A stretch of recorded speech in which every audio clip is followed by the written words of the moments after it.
love unicorn. Yes, you cannot do it on your phone. Yeah, my wife. I got my business license yesterday. You're in business? Congratulations. Yeah, you have to.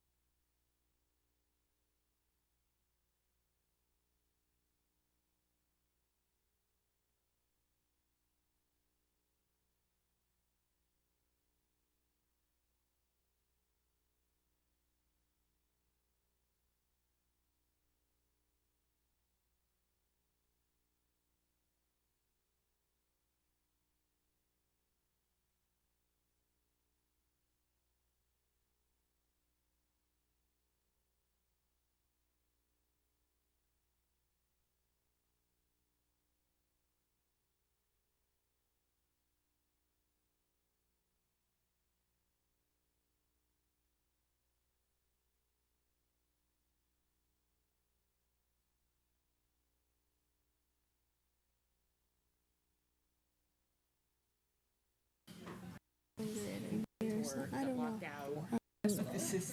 Get my password reset.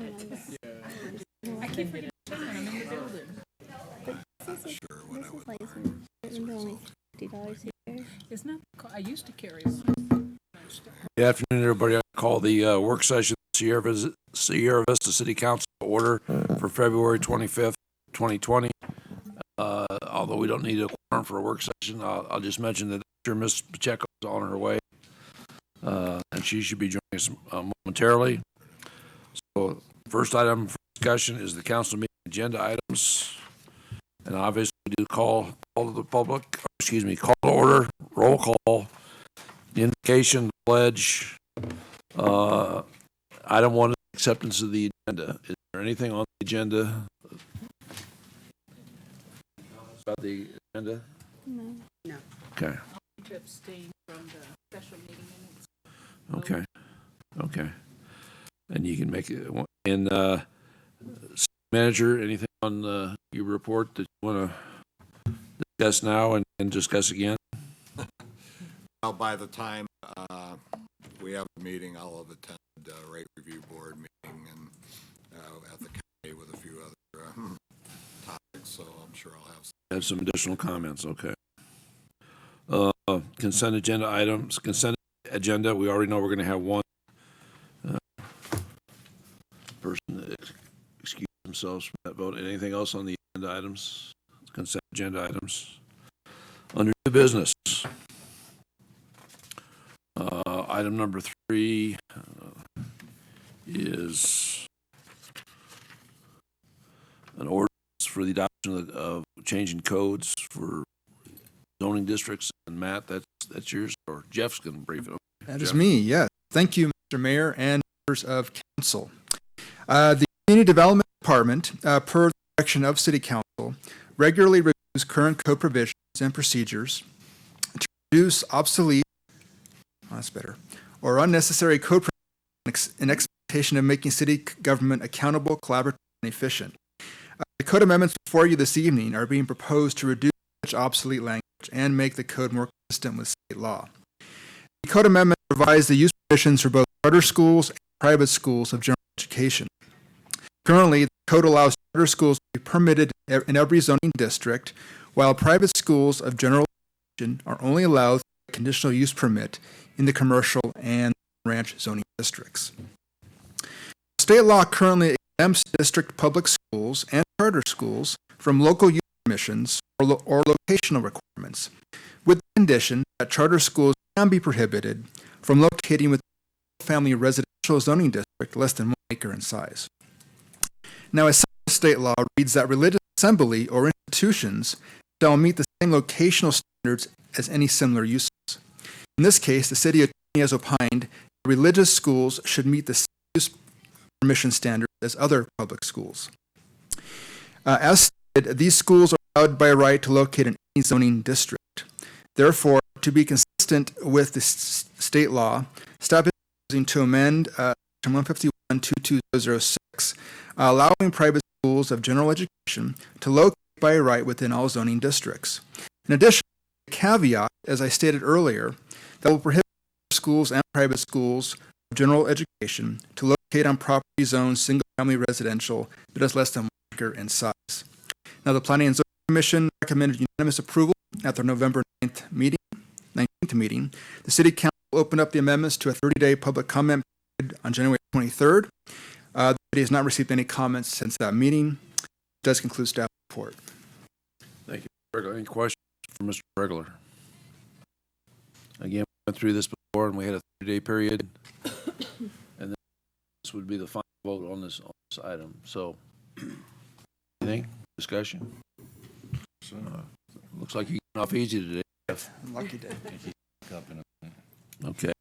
We'll now move on to item number 4. And this is the Garden Grant, and that's, mine says Chief Thacher. Thank you, Mr. Mayor, members of council.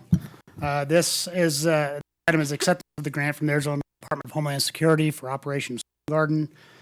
It's in the amount of $60,794 for overtime and ERE and $9,046 for mileage.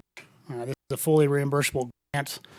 They do pay full ERE reimbursement, including ESPRS liability as part of this. This grant, the state and local agencies that participate in this grant for state law and coordinate enforcement efforts with federal partners in order to provide overlapping layers of security and public safety in the communities. These deployments help Sierra Vista PD enhance our proactive enforcement ability on state drug trafficking and traffic statutes in the Sierra Vista and immediate surrounding areas. Our deployment areas on this are in Sierra Vista and mainly South Sierra Vista down to the border to the river as far as we go. These deployments are coordinated with U.S. Border Patrol as part of our deployment strategy, but do allow us to do more proactive enforcement. Again, this is fully reimbursable. Let's pay for ERE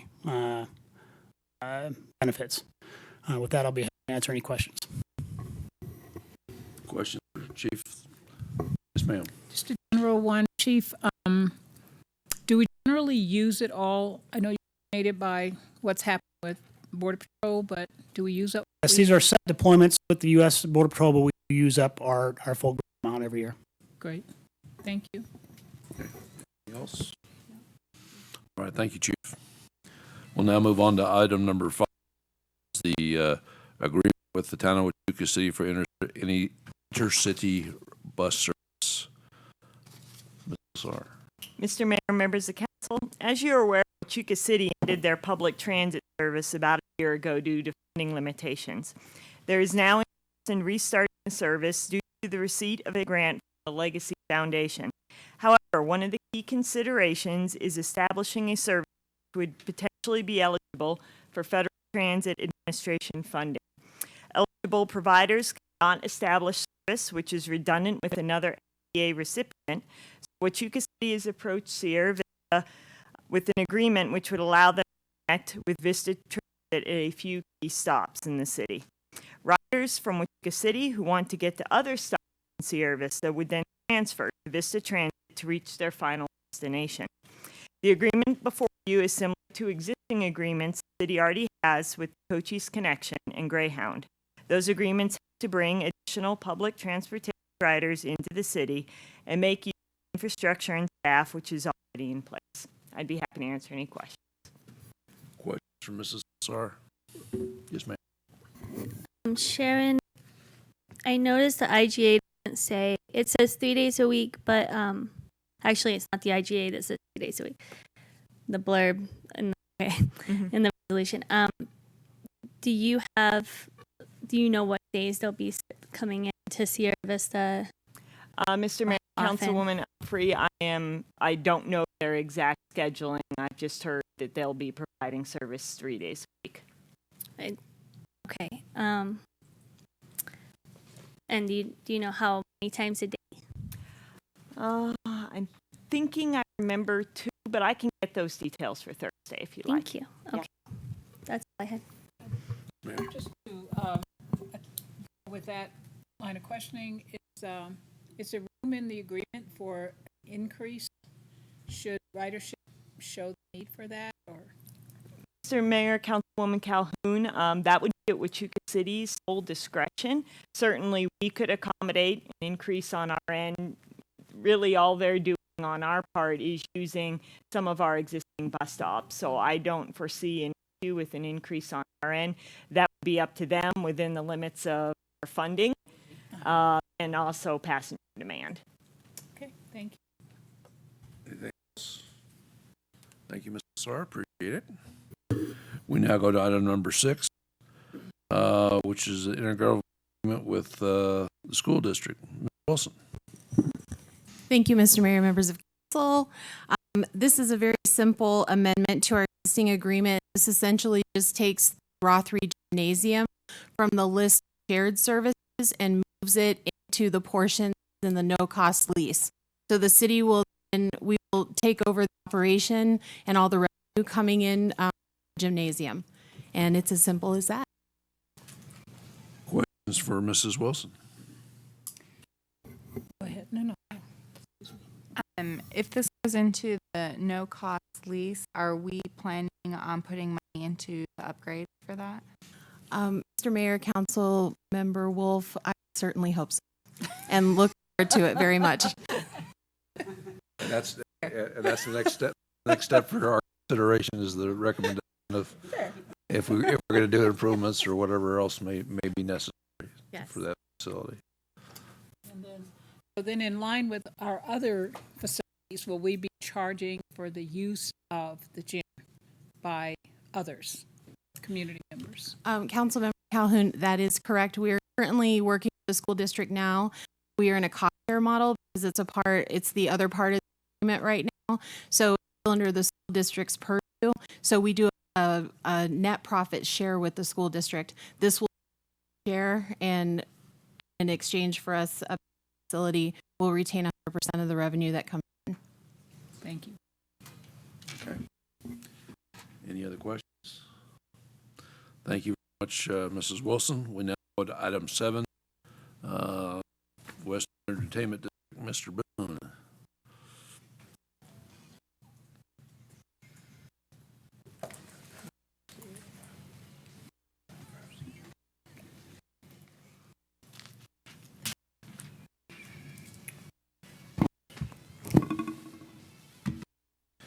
Mr. Mayor and Council, the resolution with your approval would formally designate an entertainment district within the West End, utilizing the authority of ARS 4-207. In short, this is about local control to make decisions within the district concerning a series of different types of liquor licenses.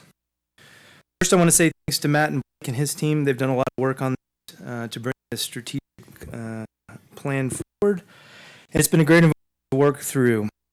So as we focused on the West End for some time, this resolution complements the other efforts of the West End Partnership, the ongoing redesign of Fry and Garden projects, and this resolution supports the plan to increase the vibrancy and a focus on people with a mix of hotels, restaurants, bars, and other entertainment establishments. A limiting factor is the 300-foot rule based on the revised statute 4-207 that prohibits the issuance of a retail liquor license within 300 feet of a church or school. The graphic, although I've messed up.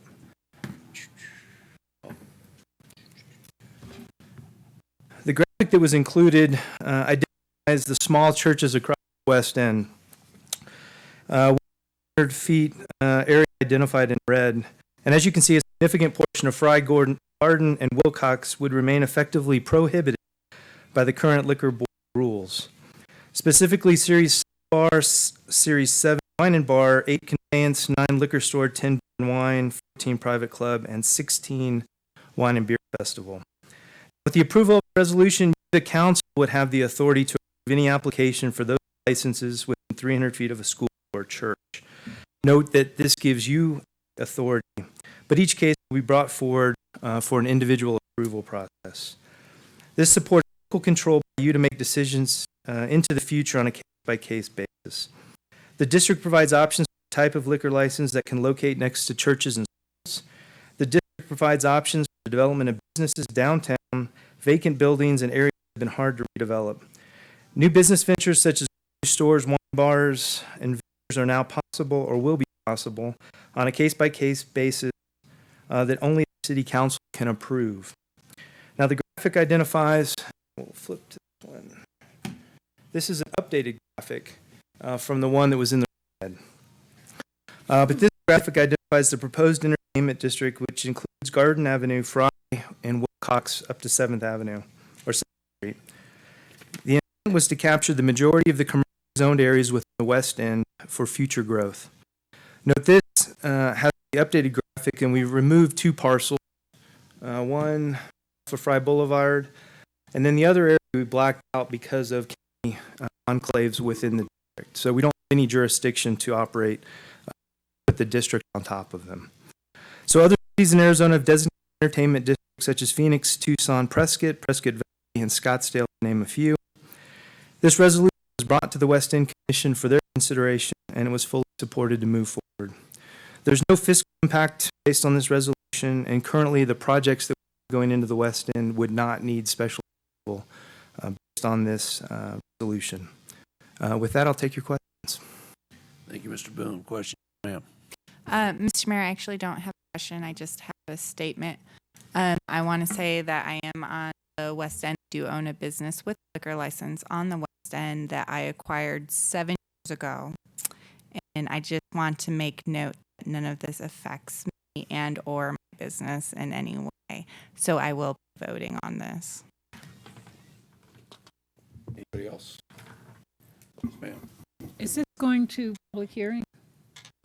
Or is this just a, This is just a resolution as we move forward. and have you, Does it require a 30-day public comment period is that's what you're asking, right? what, You're asking, does it require a 30-day public comment well, period, no, I right? was actually asking if it's a 30-day public hearing kind of thing. Well, that's but- what, it doesn't require one, right? Correct. Okay.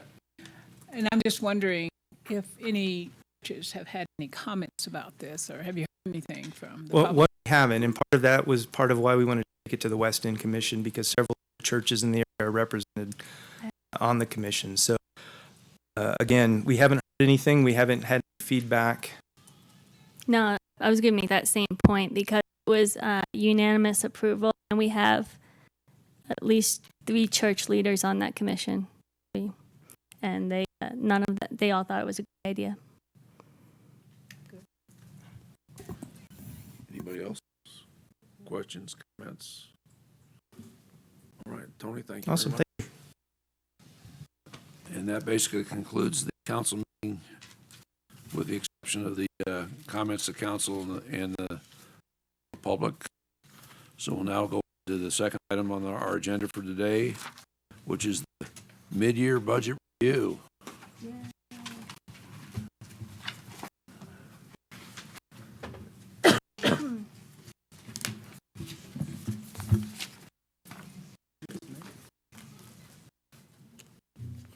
We got new ones?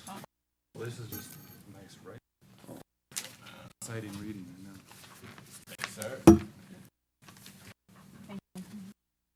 was going to fall asleep tonight. Thank you.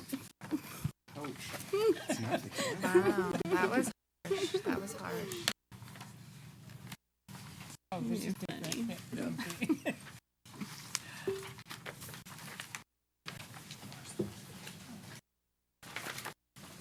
Okay, Mayor, member of council. Welcome.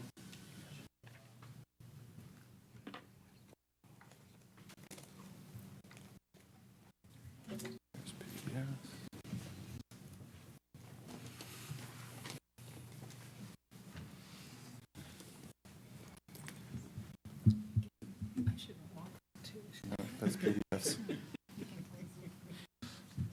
I'm really just teasing him. I'm not serious. Well, kind of.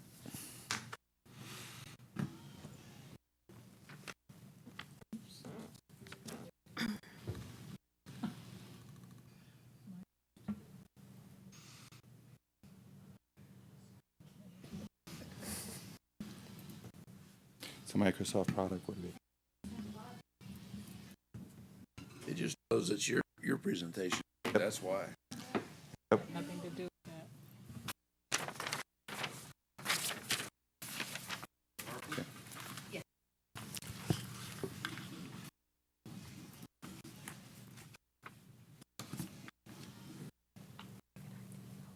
That's the right one. Guy walks up to The magic Yes. Thank you, sir.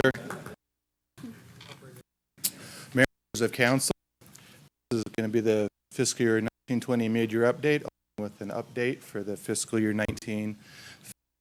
I'm working with the auditors. They're working on the final review of the offer, and I've got actually received more questions from them today I'm working on.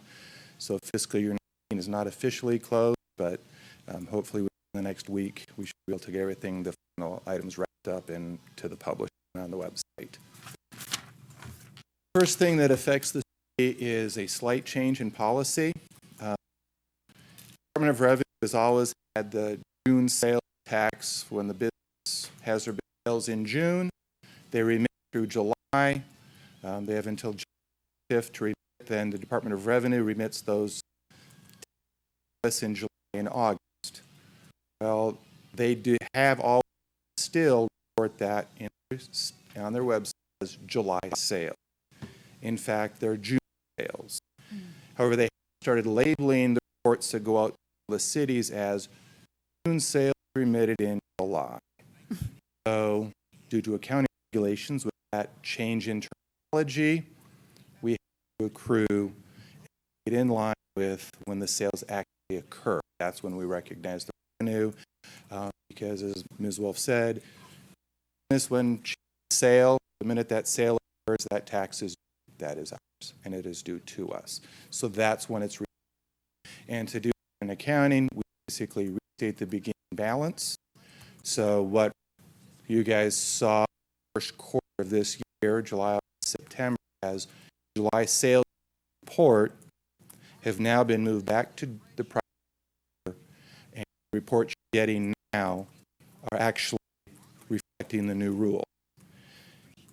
The additional wrinkle of that for us on reporting these is we didn't get our final December related tax wire until last week on the 17th. So it's going to be obviously a month later before we can get the mid-year financials out to get the actual data. So it will push the reporting back a little bit longer. On the plus side, add $1.2 million to general fund reserves and $335,000 to the capital improvement fund reserve at the beginning of the year because of the split between the two funds. So it's July of this year, which is actually June, split in the past. So that's the starting point. So we're starting now with a $5.6 million balance to start fiscal 19. At the end of the year, we add $228,000 to reserves, and so June 30th ending balance is $28 million. Per your financial policy, the city is striving to maintain a 2 times annual expenditures plus transfer month expenditure plus transfer out of the general fund as its reserve balance.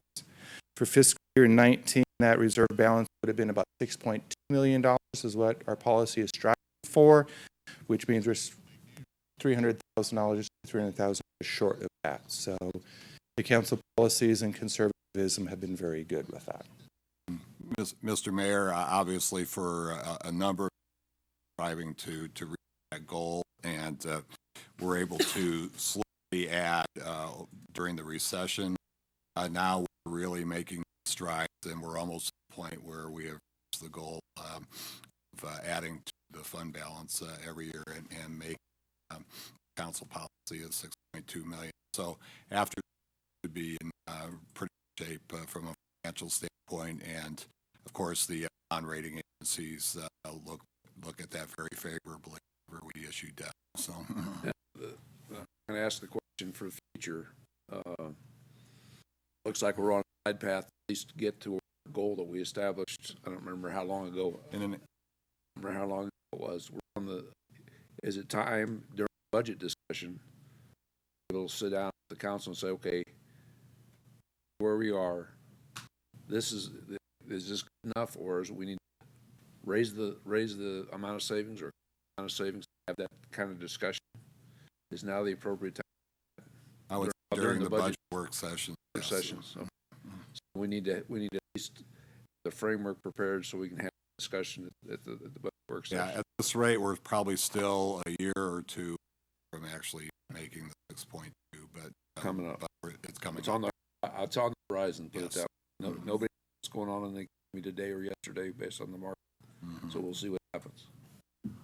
And then, of course, we do our additional PRS contributions and things like that does up what that target number will be as well. We'll add that $200,000 is in year 19, the city did pay the full budgeted amount to PRS, not the required amount, the full budget amount, which equates to a couple $100,000 extra in both the police portion. We did find out that the 2-year lag, we pay those extra contributions in 19. That'll be reflected in 20 report, which will affect the 2022 numbers because you have getting the 2021 contribution rate. So the extra contributions we made in 19 will be reflected in the required contribution we have to make to PSPRS in 2022. But we see the extra contribution show up from when we had one of the fire credits in fiscal year 18. So that just showed up in the report that was this year for public safety. Going on to the current year, biggest change that we've had, I mean, obviously sales tax are doing very well. First, all internet sales are now taxed, and the State Department of Revenue actually did a very good thing, and separate business classifications to remit out-of-state vendors. 605 and 606 are the ones out-of-state vendors remit under. Easy to track now what the internet sales are. Some of those may have been remitting under other ones, Nexus, now they're going to report differently, but for the first few months here, we've done very well with the internet sales. Obviously, that is November and December sales, and we're going to want to predict a full year off the Black Friday, Cyber Monday sales, because that doesn't occur every single month. Excuse me, David, yeah. is that separated out or? No, this is the total Oh, as we've received through December. We've got about, have the number, Andy. Put it in the report. $160,000 is what we've received for October, November, and December internet sales. Okay. That is food and retail combined because there's not enough vendors to split out under that classification. Salaries and benefits, we are under budget, obviously with open vacancies, a few of them in police and fire, or they're just in police. That is keeping us under. The big budget you see is the capital. It's because you have $1 million for a substation that we've not spent any money on, and we have the police vehicle and the fire truck that are ordered but have not arrived yet. So they're on track to be here by the end of the fiscal year for the vehicle, and they're working on getting bids out and clearance from the federal government to construct the substation. So that is on track as well. Yes, ma'am. So that capital budget was everything? That's everything that's been spent so far. The actual is what is spent out of the capital accounts so far this year. General fund only. General fund only, and the annual, the mid budget is the annual $3.1 million divided by 2. And the fire station, the pumper truck, and the Crown Vic replacement is about $2.1 million of the $3 million annual budget. So that can those three items alone have a big swing. Question. Yes. Also. On the debt service, you'll probably get that, including the bonds for the. General fund debt funds are paid out of that service fund. Okay. Well, I mean, I was looking at debt service. That's for the Sure. current leases on the fire truck that we have right now, the big one with the ambulance unit included, is the big one that's going to be part of the service. Okay. But the full of the debt in the general fund included in the CAFR. Yeah, general fund debt service is generally a much smaller number than we have in the debt service fund. That's where your large ticket items are. Oh, okay. Bond will be in the debt service fund, the refuse trucks will be in the refuse fund, and the sewer rework, those debt payments are in the sewer fund. So they're in the funds. So in mid-year, we are above revenues over expenses, which is a good place to be. Obviously, a lot of the savings is coming from salary savings on the O&M side, vacancies that we have. David, I'm sorry. Can you remind me what local government payments, what that makes up? That makes up if we're getting paid for like the joint items with the for the helicopter. Okay. That is any other local payment that includes the EMS contract. That's a local payment. That's probably the biggest one in there. Thank you. That's any local IGA that is not any local payment from any local government entity that is not a grant. Okay. No, CCOM is its own fund, so the CCOM is not included in there. Thank you.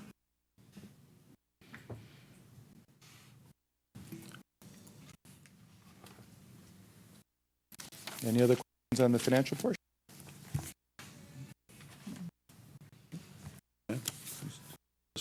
All right.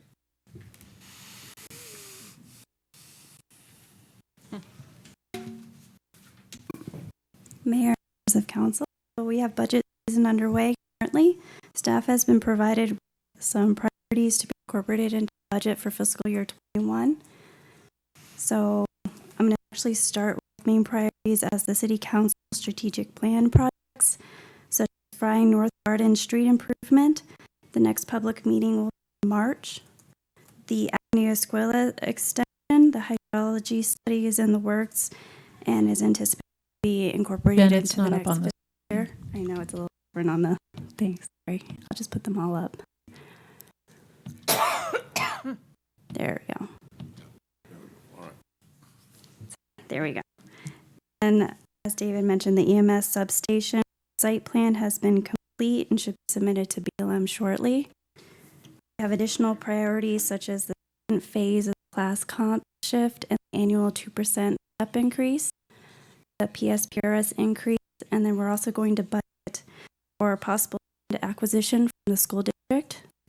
We have airport dirt removal. The engineering plans are 30% complete, and staff will review and provide you an update on that one. Street maintenance, and then the last one is to fund 2 unfunded positions and add 1 funded position. So we also provided a budget calendar. The next thing coming up will be March 2nd is the deadline for submissions for capital maintenance, facility maintenance, IT, personnel, and new initiative requests. March 27th is the deadline for O&M. April 7th is when we'll have the work session and we'll talk about the capital and the debt submissions. April 21st is the work session for revenue, personnel, and O&M. May 12th, you'll have a budget. May 22nd will be the tentative budget. Due to May 26th to the 29th, we'll start with the 101 council meetings. June 1st through 3rd is the special city council work sessions to do the budget overview. The 11th is when we'll adopt the tentative budget. And then July 9th is the final budget. I'd be happy to answer any questions. I have a couple questions. I know we've been talking about the airport dirt removal for a minute, like 1 minute. Where exactly are we on that? Well, Tony has a good one. A fun question. So where we're at, the engineering firm provided us the 30% solution on the engineering work. What does that mean? Say 30% solution. I don't know. What does that mean exactly? So, I mean, in short, it's of the total plan, it's really at a 30% concept. So if you get to the point of construction documents, we'll also have a 90% review. 100% review is something we can actually put on the street in action. So again, they wanted to come back. So figure about a third of the engineering work is done.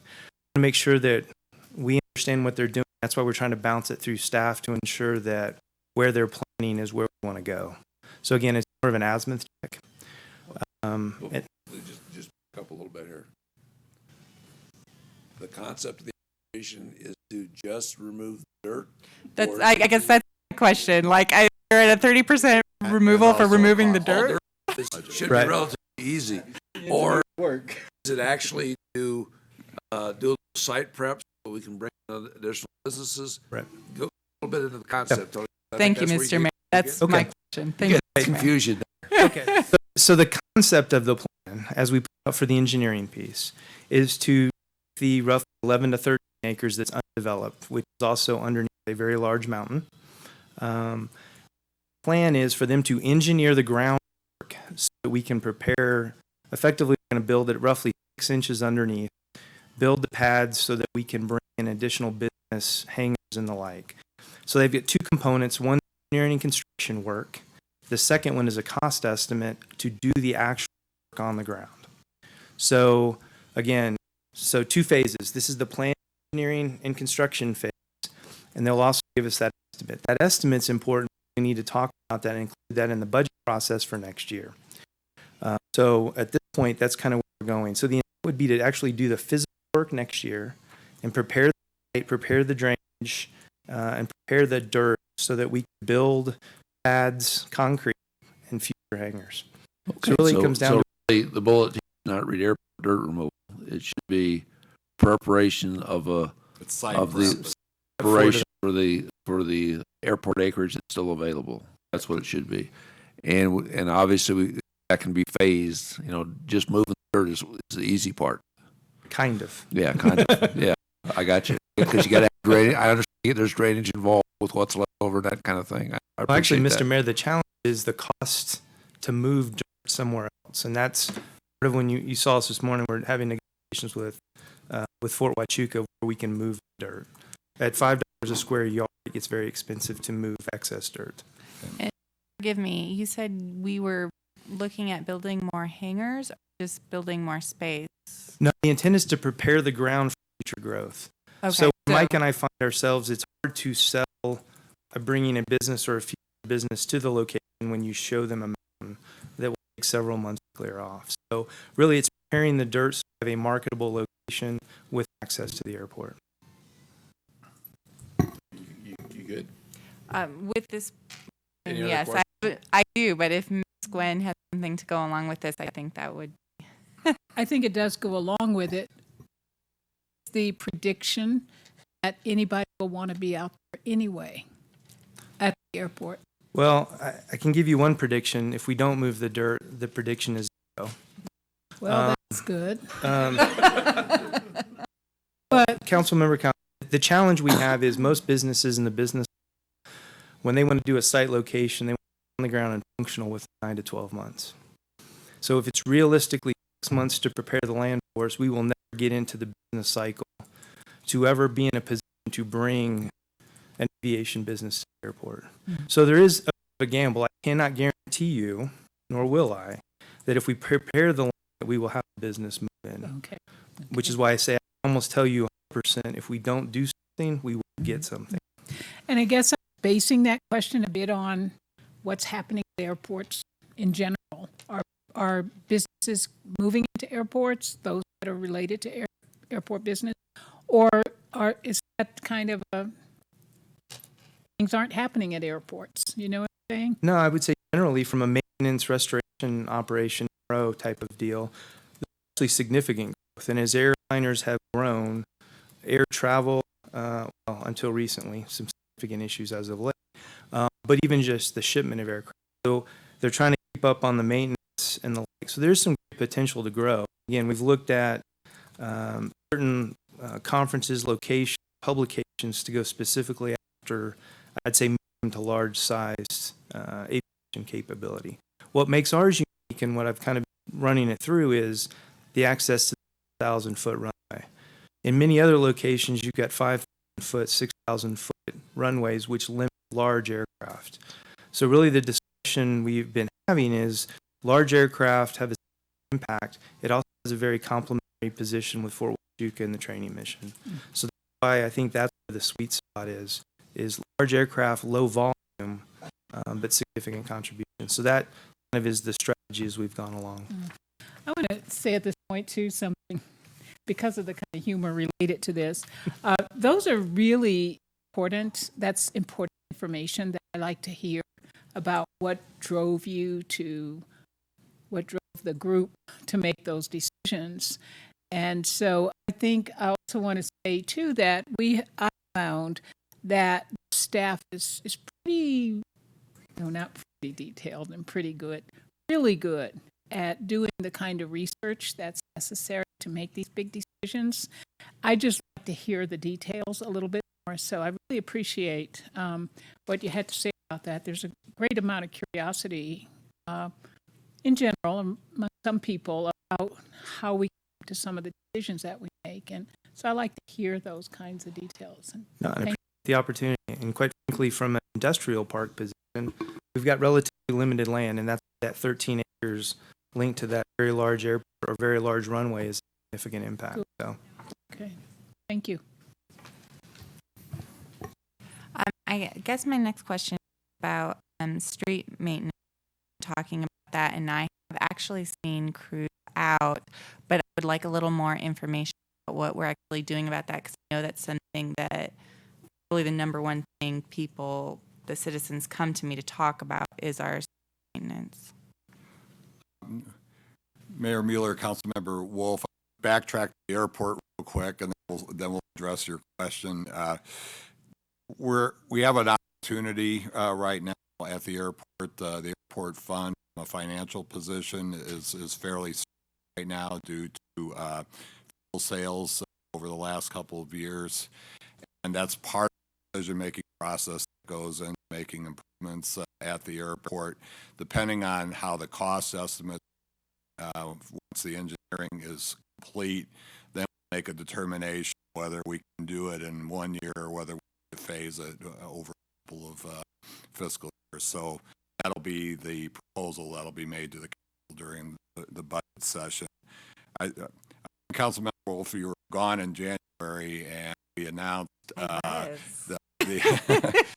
and we were able to share with the council the streets that were going to be repaired during the next street maintenance cycle. So Sharon has that information, and then, of course, then we'll be moving into the next fiscal year. But we're making it a priority in budgets. So go ahead. And I would ask that you get with Sharon to go through that. And basically, our budget last year increased the amount of money we could spend. It was essentially $250,000 for pothole filling and $500,000 for emergency repairs. And what you've seen on this is a kind of emergency repair of the crack fill.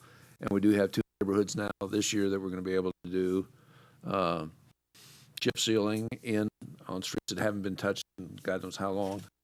But bottom line is the program's all laid out there, and that's something we need to look to. I think, again, if I'm wrong here, we need to look to increase money again in next year's budget. For some reason, I'm thinking $2.2 million over the next per year for the next 20 years, based on the radar survey, would maintain what we have now. I was gonna say that, but that's the maintaining. It's not getting up to, if I recall the graph correctly. Yeah, that's right. Okay. We're going to have to spend probably more than obviously more than 2.2 if we want to get ahead of the curve.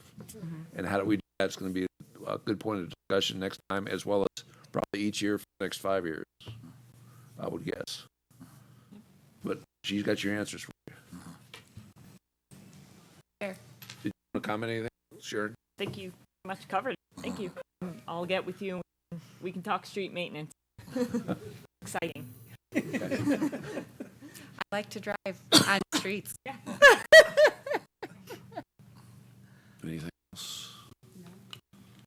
Okay. Thank you. All right. We're done. Okay. Good enough. We'll move on.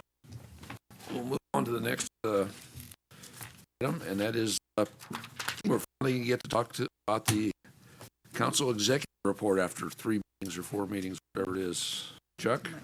Yeah, let me find it. Questions for Mr. Patuchek? Who's gonna Is it possible? Let me go ahead and just start real quick. The CCON we've got some pretty good progress on hiring. There are new hires being trained currently there, and then more hires are in the pipeline. So that's been one of the biggest issues that we've had. So the CCOM employees have had to work a lot of overtime. We've had to fill in with other staff from both our departments and the sheriff's department to assist while we've been going through this. So that's a very positive thing. We're also, as I mentioned, implementing emergency medical dispatch as well on the fire side. Next year, then we'll be working on the police side of that. And we have received grant funding, half of that, and we're looking at grant funding for the second half next year. So CCOM is very positive. I mentioned that I'll be going to a meeting at the county on Thursday, and we'll be addressing the rate review board. So we'll be looking at the landfill budget and tipping fees and those kind of things with the other city managers and county staff at the meeting. Also at that meeting, looking at the court agreement.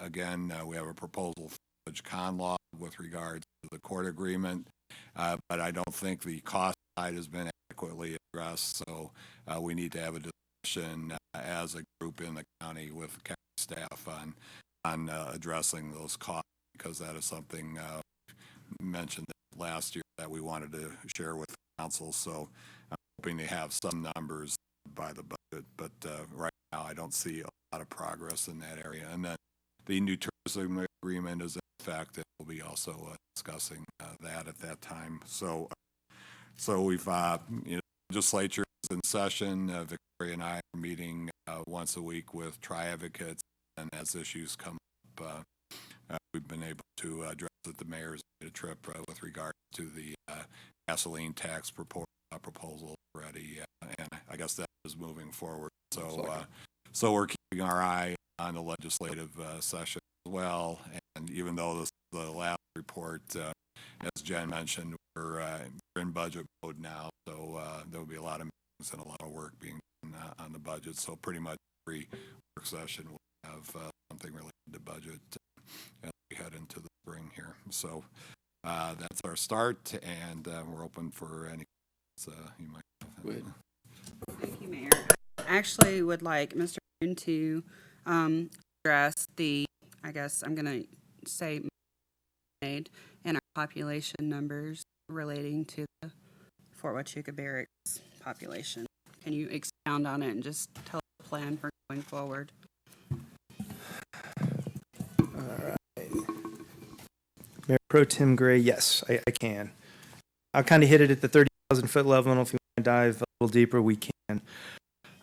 But just so that you, quite frankly, the public gets to see kind of what's on the backside of this. So the Office of Economic Opportunity and the state demographer publish data on an estimate basis once a year. In this case, it's the 1st of July of every year. It's usually released around December. So we saw it in December, and if you've looked at our numbers as a general population for the city of Sierra Vista, we were up in 2018. We went significantly down in 2019. I say significantly, well over 1,000 folks. We engaged the state demographer, Dr. Jim Chang, on where the data came from, how that number came to be. He indicated that it was a issue change in the group quarters population on Fort Huachuca, so Reed Barracks population. Group quarters, prisons, and things where there's large populations controlled. They just happen to put barracks, which I found personally interesting. Needless to say, that number, when he sent us the information that he had received from SEGO, I really realized the number looked wrong. Contacted several folks on Fort Huachuca. Everybody's gut said it was an incomplete number. So we made a formal request to Public Affairs Office for a count as close or on about 1 June of 2019. Came back a week later. There was a discrepancy of about 1,030 people total. And at that point, I worked with the city manager's office under Chuck's signature. We had sent a protest. You'll be proud to know this is the first city to protest a number in the state of Arizona. So we protested it from that perspective, and we also went back through the process. So I'll start on the protest side. They've accepted, and we believe, based on phone conversations, that they will adjust the number in mid-March when they republish. So there was a 90-day challenge period. Got no indication that they won't accept our challenge. The issue, of course, is we now found is the numbers go through the state demographer to the Census Bureau. And the Census Bureau, again, we've chased this all the way down. The Census Bureau put out a policy of no challenges for fiscal years 2019 and 2020. So they believed our information, they liked the information, but the Census Bureau will not change their number. Now here's the hitch. Because of the way the state legislature set up state shared revenue and numbers, it is driven off of the Census Bureau. So we will fix it. It will be published as a fixed number. We can only fix part of the problem because the Census Bureau just will not accept the challenge. So that will have a potential impact from a state shared revenue perspective. So I've been providing information with David, City Manager's Office, for some potential resolution on that issue. And then I'll comment on the process as we've gone forward. We held a meeting with Seago, Fort Huachuca, all of the parties involved in the numbers process to ensure everyone understands how important the numbers are. And just for you, probably for the public's perspective, as Mike and I go around to companies, especially national companies, populations and population trends are how they make decisions where they either invest and spruce their businesses, whether they expand or whether they come into a market. So at least two articles, one at the national level and one at the state level, that picked up on the number and again had a negative position for, again, Sierra Vista MSA, which I continue to educate people, is Cochise County. They roll all of those numbers together. So when you take all of those numbers together, you end up with a negative perspective in Cochise County. If you replace that 1,030 people, the Cochise County Sierra Vista Douglas MSA would actually be positive this year, or as of 2018. So we're trying to work through that. Now. The Fort has the right connections, Seago has the right connections, and we've inserted ourselves in it partly to have some kind of sanity check. The demographer saw the numbers, but again, it's a perspective issue. The numbers come up and the numbers come down, especially with the barracks population. So we've got a process as we go into next year, although with the Census Bureau, but at least we've got all of those connected with the right individuals to ensure that they understand kind of as the numbers go forward. So a little long, but that's kind of the genesis of it, kind of as we go forward. Sure. Well, Mr. Mayor, Mayor Pro Tem Gray, based on David's calculations, it appears that the hit to state shared revenues, which is what we're most immediately concerned. I think he's done a good job with a long-term fix for this problem, but it looks like about $250,000 to us state shared revenues, but it's not an insignificant issue for us. So the only fix right now we've been able to identify is gathering up the information and the documentation, which is the error in terms of the numbers, and then Victoria and I are working with Tri-Advocates for potential one-time appropriation from the legislature to address the shortfall. So that's right now the solution set that we're working on to have this addressed. Yes, ma'am. Thank you both. I think that made it very clear for people that didn't know about this already. My next question is, as you mentioned, the national publicity that happened and that we were declining in population and that pretty much went viral, especially in our area. Are there plans to try to counter that now that we know was a mistake? Well, I mean, in that one particular article, it was one of those, I don't know how to describe them, just quick internet. They pulled data, they ranked stuff, and interestingly enough, USA Today picked it up. And actually got a phone call from an ex-developer out of Texas to try to explain the circumstances. My gut tells me no, because unfortunately the Census Bureau data, which is what they're pulling from, will not be corrected. So we would have to go out and target those specific things. Now, if you go in and use the state data, assuming correct, the state data will be fixed in a couple of weeks. But unfortunately, the Census Bureau won't. So again, I don't have a plan per se to go after the negative connotation. What we've talked about is really trying to talk the real story, which is when the state publishes the numbers in March to try to push the volume a little bit. The challenge is on a good story doesn't necessarily catch. But again, we will be able to draw that direction. And as we've spoken to folks, in one particular company, Mike's probably talked to them, I don't know, what do you figure, 12 times. Their local rep has seen the environment and would like to do something. Unfortunately, their headquarters is numbers driven and numbers driven based off of the Census Bureau. So we have done everything we can to give them additional information to go back to our headquarters and say, yep, we know what the number looks like. Here is in fact the reality. And again, numbers just didn't feel right based on all of the other metrics and numbers that we've seen in the community. Thank you for being on top of it and trying to do as best we can. I have a question to that. Yes, ma'am. I'd like to just add another question, a wonder. Are there any additional resources that you can go to that would support you trying to let the national offices of various companies know that what you're telling them about the true picture or what their people are telling them is something that would add to that? For instance, well, I don't really know who those additional letters or comments would come from, but is there any more to be done? Well, I think the goal will be is to use the numbers published by the state of Arizona. So when the OEO and the demographic cuts those, that's what we're going to use in our information to send back. But the other interesting part is what I found with the population numbers, the vast majority of the changes in the population of the city of Sierra Vista are in fact tied to the number of soldiers in the barracks. So as we've seen this thing swing up and down, and that's part of why I included it in the executive report, people tell a story about a population, and again, people love to use numbers, but they don't understand where the numbers come from. And in this case, I can show you the trend line, and I included it in the executive report that shows you the preponderance of our population swing over the last couple of years directly related to the number of soldiers they've counted, inaccurately in some cases, as we now know, who's in the barracks. So again, as we've tried to look at the metrics, I want to ensure that we understand what metrics mean, where they come from, and who's actually working on them. So we've learned a lot. Unfortunately, we didn't quite catch it in time to fix it on the front end for the Census Bureau side. The other question, Tony, is I think key too, and that is we know to talk to on post to get accurate numbers.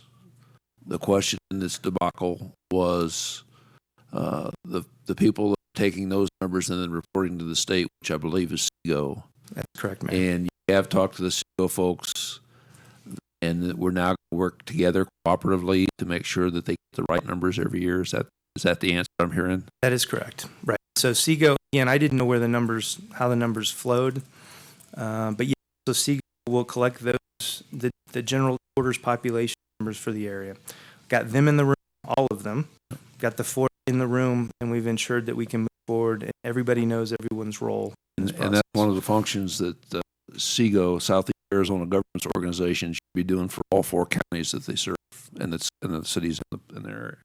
So hopefully this glitch won't reoccur again. Well, Mayor, this one, if we stay in the loop, we can at least see it, and if we see it, then we can dig into it.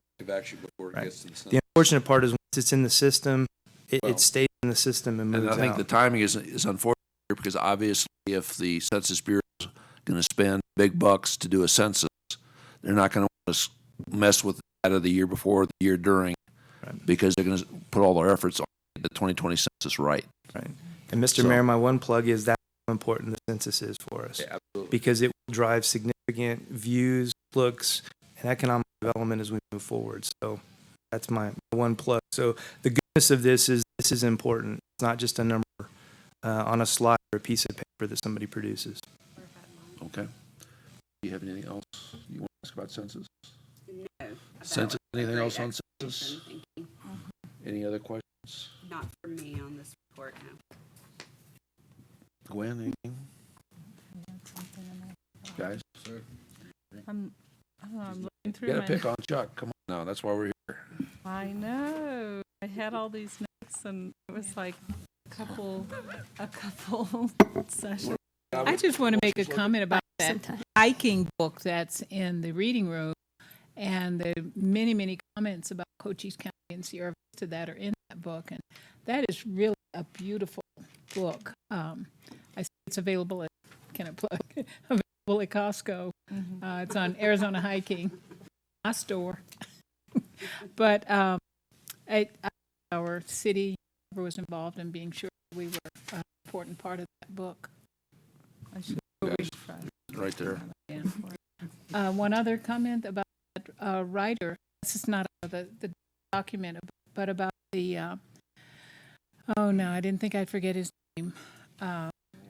Nadler, who's coming into the community. I think that's a boost for our public information. What am I trying? Tourism, for our tourism. So anyway, looking forward to hearing his comments. He blogs about hiking in Cochise County all the time. Makes great photography. I Okay. don't know why I'm not reading hiking. So, any other questions on the executive report? I had one Yes, ma'am. question, if you don't mind, Mayor.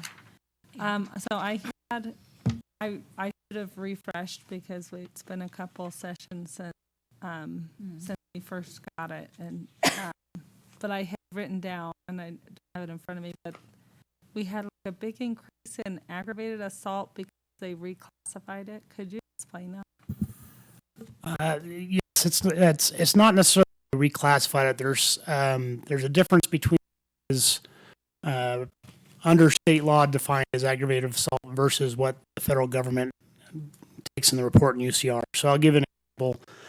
We've had a couple cases. Maybe it's one particular instance was a domestic violence situation where one of the individuals kicked a chair.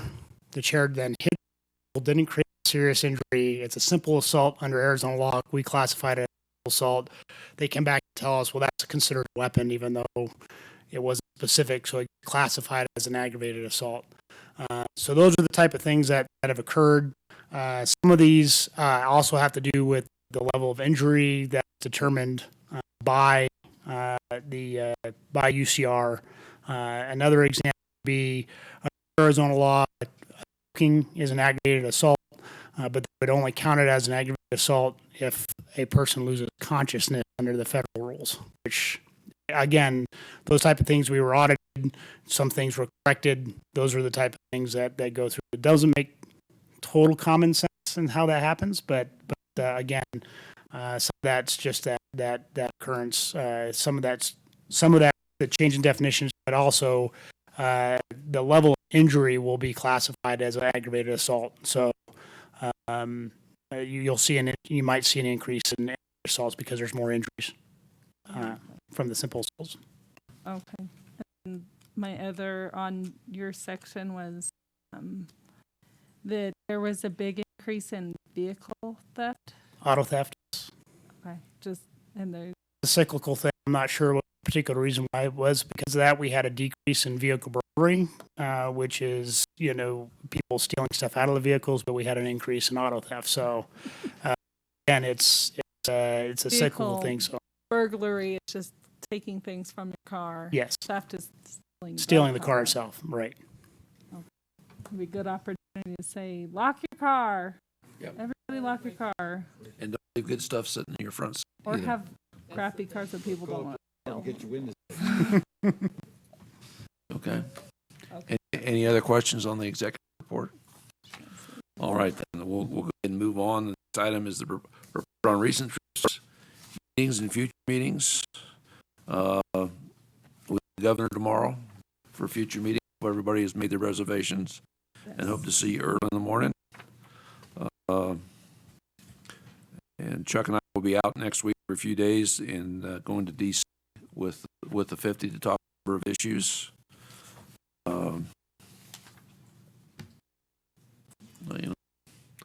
We'll obviously file a trip report on the way. Have details on what, if any, is accomplished and what the subjects are in a little more detail. Hill and Pentagon Hill and Health Agency Interior. Yeah. And when you guys get back, then I go out DC for the conference and meeting with. And you're taking the mayor pro tem with Yes, I am taking. And Rachel and the city's conference and confirmed a couple appointments. Representative and Senate aides. Okay. Mm-hmm. Okay. Anybody else? Yes, ma'am. I will be in Ireland with What? 50 high school students. Oh. Good luck. And when she Bye, gets back, Honduras. and this touches on one of the things coming up, she and I are going to try to set a time where we can sit down and talk about the current members of the youth commission and talk about the future of the youth commission. So we'll bring that back to you too. Yeah. Okay. I just want to reiterate, I was, last week, I think, yes, last week, at the SEGO meeting in Wilcox where, Randy Heiss and I did speak about the whole issue with the numbers, and he did reiterate their, dedication in making sure this doesn't happen again. So I just wanted to talk about that. And other than that, in that meeting, mainly the big point of discussion was obviously the rural transit and their assessment of what's happening with the gas tax and the committee meetings and that discussion. And it did make it out of committee, so hopefully we can see some movement going forward. Anything else on trips, meetings, future meetings? Then we go to board and commission liaison updates. Any? I should comment, Sharon's already left. I believe that I had the wrong impression about the next step in the process of what happens with the change from commission to commission. Well, yeah, this is And indicated to the EAC that the department heads would be coming up with their design for what they would like that commission in their department to do. And I realized that was a mistake, that it's being done for everybody. Yep. And so, any misunderstanding that anyone, so anyway, I just wanted to Okay. correct that publicly. Okay. And we are continuing to work with Jen. Jen is diligently going through commission by commission, and we're going to sit down and talk about it. And I've made some notes, of course, and hopefully we'll see that soon. And we don't have a schedule yet that we can come back to council and say what the next steps are and when they are, but that's one of the things we need to work on. Thank you. From airport commission meeting this past week, something that the airport commission has wanted to be included in our budget has been an upgrade to the AWAS system or to have an AWAS system and I'm probably saying it wrong, but because the Fort changed theirs and it's not compatible with some of the equipment that they use. Anyways, it was able to be put into the FAA capital improvement plan for next year. So the airport is getting an upgraded AWAS system. And it's not going to be in the city's budget. It'll be in the FAA capital improvement plan. Is that correct? Did I say it wrong? I probably said it wrong. Okay. I was like, probably using the wrong acronyms, but that's kind of how and so that's a really big plus for the airport to see that put in place. And then they received some good new designs for the airport sign that is rolling along. So we're in the design, decision phase of choosing a new design for the airport sign, and then it will go out for bids. So thank you to the Public Affairs Office who helped with that design. Great. That brings up the question of the departments will probably now start putting in the request that their commissions want. So how will we manage, did you get what I meant? Okay. How will we manage that in this budget cycle for any changes? Because any changes about requests, how will that work? Mr. Mayor, Councilmember Calhoun, it'll work as it has in the past. where each commission liaison will work with their commissions to get any recommendations. They'll include those in their capital requests and note that those are commission requests, and they'll be shared with council. Essentially for the, except for the two, it'll be, the department will have to do it, not the liaison, the current liaison, I'm just making sure. Because the only ones that will have liaisons will be the two regulatory commissions, which are the P and Z and the Parks and Rec. My apologies, Mayor. I thought you were asking about this year. You're asking for in the future when the commissions transition? I was asking about for this year. Well, for this year, it should stay the same because we haven't changed the Right. rules yet. Okay. We got to vote on that before we can change it. So have we talked to them about getting those requests to their departments, or at least to us? Our liaisons do on an annual basis, so they know those are part of their capital submissions. Say that again? Our liaisons do that on an annual basis, and they know those are part of their, Okay. our staff liaisons, I'm sorry. They know those are part of their capital submissions. Okay. Okay. Anything else on commissions? All right, future discussion items and council requests. Have you guys got anything that's scheduled for the next couple of meetings that we need to know about? Mr. Mayor, we're planning on bringing the discussion on impact fees to the next meeting, and that's it on my list so far. Okay. Chuck, was there anything else? Yeah, we'll also be looking at potential future annexations, and that'll probably be in April. So. Okay, and that will be discussion. Anything else? Yes, What ma'am. I was asking you about the strategic plan updates. Strategic plan updates, I'm sure you heard that. Thank you, Councilmember Calhoun. That'll be the second meeting in March. Okay, Thank you. so those are coming up. And Any- then budget. And of course, the budget cycle's listed for you in the materials today. Anything else? All right. Very important note, it is National Pancake Day. So it's not too late. You can still have pancakes for dinner. Just want to make everyone aware. Let everybody know, okay. Also Fat Tuesday. We didn't want to miss that. Thank you. What's that? Thank you Also so much. Fat Tuesday. Oh, that's right. Fat Tuesday. Yeah, okay. So it's very That reminds me, I gotta go to church tomorrow. Okay, Fat Tuesday every day. anything else? Seeing nothing else, appreciate your time and efforts. Staff, good job. Meeting's adjourned. Thank you.